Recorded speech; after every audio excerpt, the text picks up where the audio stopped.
కేంద్ర ప్రభుత్వ ప్రజా కార్మిక వ్యతిరేక విధానాలకు నిరసనగా జూలై 9న నిర్వహించనున్న సార్వత్రిక సమ్మెను జయప్రదం చేయాలని సిపిఐ జిల్లా కార్యదర్శి ముడుపు ప్రభాకర్ రెడ్డి పిలుపునిచ్చారు.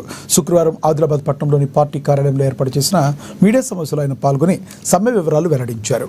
కేంద్రం కార్మిక ప్రజా వ్యతిరేక విధానాలతో పాలన సాగిస్తూ ముందుకెళ్తుందని ఆయన తీవ్రంగా విమర్శించారు. కార్మిక చట్టాలను కాలరాస్తుందన్నారు. దీనికి నిరసనగా చేపట్టే దేశవ్యాప్త సార్వత్రిక సమ్మెలో పెద్ద ఎత్తున కార్మికులు ప్రజలు పాల్గొని విజయవంతం చేయాలని కోరారు. జరిగే దేశవ్యాప్త సమ్మెలో కార్మికుల ఐక్యత, అసంఘటిత కార్మికుల ఐక్యత, 9న జరిగే దేశవ్యాప్త సమ్మెను జయప్రదం చేయాలి. 9న జరిగే దేశవ్యాప్త సమ్మెను పనిచేంత వరకు పోరాటం కనీస వేతనాలు 26,000 రూపాయలు వెంటనే అసంఘటిత కార్మికులు భారతదేశంలో గత 11 సంవత్సరాలుగా కార్మికుల హక్కులను కాలరాస్తున్న కేంద్ర ప్రభుత్వం అంతకు ముందటి నుంచి దాదాపు భారతదేశంలో ఈ సార్వత్రిక సమ్మె 18వ సార్వత్రిక సమ్మె చేస్తూ ఉన్నారు దేశవ్యాప్తంగా. ముఖ్యంగా ఏంటంటే కేంద్రంలో నరేంద్ర మోడీ గారు వచ్చినప్పుడు 2 కోట్ల ఉద్యోగాలు పరిశ్రమలు తెప్పిస్తామని హామీ ఇచ్చింది. అవి పోయి ఉన్న ఉద్యోగాలు పోయి పరిశ్రమలు మూసేయడం ఒకటి.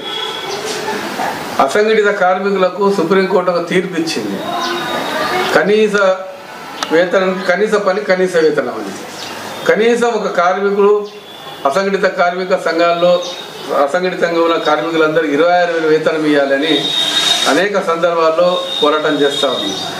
అంగన్వాడీలు కానీ, ఆశా వర్కర్లు కానీ, మధ్యాహ్న భోజన వర్కర్లు కానీ, అట్లనే అనేక రంగాల్లో ప్రభుత్వ రంగ సంస్థల్లో గ్రామ పంచాయతీలో కానీ పనిచేసే కార్మికులు, మున్సిపాలిటీలో పనిచేసేవాళ్ళు కానీ, అంటే ఆసుపత్రులలో ప్రభుత్వ ఆసుపత్రిలో పనిచేసే కార్మికులకు కానీ కనీసం 26,000 వేతనం ఇచ్చి ఒక 9,000 రూపాయలు పెన్షన్ ఇవ్వాలని చెప్పేసి కార్మిక సంఘాలు దేశవ్యాప్తంగా ఇంకా పలు డిమాండ్లతోటి చేస్తూ ఉంది. ఈ సమ్మెలో దాదాపు దేశంలో దాదాపు 40 నుండి 50 కోట్ల మంది పాల్గొనే అవకాశాలు ఉన్నాయి. అందుకే ఈ సమ్మెలో సిపిఐ పార్టీ కూడా బలపరుస్తూ సపోర్ట్ చేస్తా ఉన్నాం. మా కార్మిక అనుబంధ సంఘం కాబట్టి వాళ్ళకు పూర్తి మద్దతు చేస్తూ సిపిఐ పార్టీ కార్మికుల సమ్మె ఏదైతే సమ్మె చేస్తుంది దేశవ్యాప్తంగా ఆదిలాబాద్ జిల్లాలో చేస్తున్న దానికి కూడా సిపిఐ ఆదిలాబాద్ జిల్లా సమితి పూర్తి మద్దతు ఇస్తూ ఉన్నాం.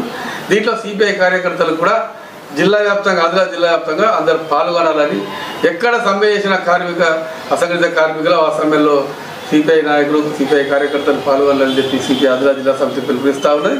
ముఖ్యంగా రాష్ట్ర కేంద్ర ప్రభుత్వాలకు సంబంధి ముడిపడి ఉన్నాయి.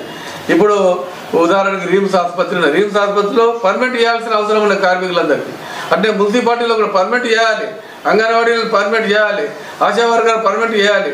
వీళ్ళు అవసరమే, ప్రభుత్వానికి అవసరమే. ప్రభుత్వానికి వారధిగా పనిచేసే వాళ్ళు ఇలా చేయకపోవడం చాలా అన్యాయంలో. భారతదేశంలో గత 11 సంవత్సరాలుగా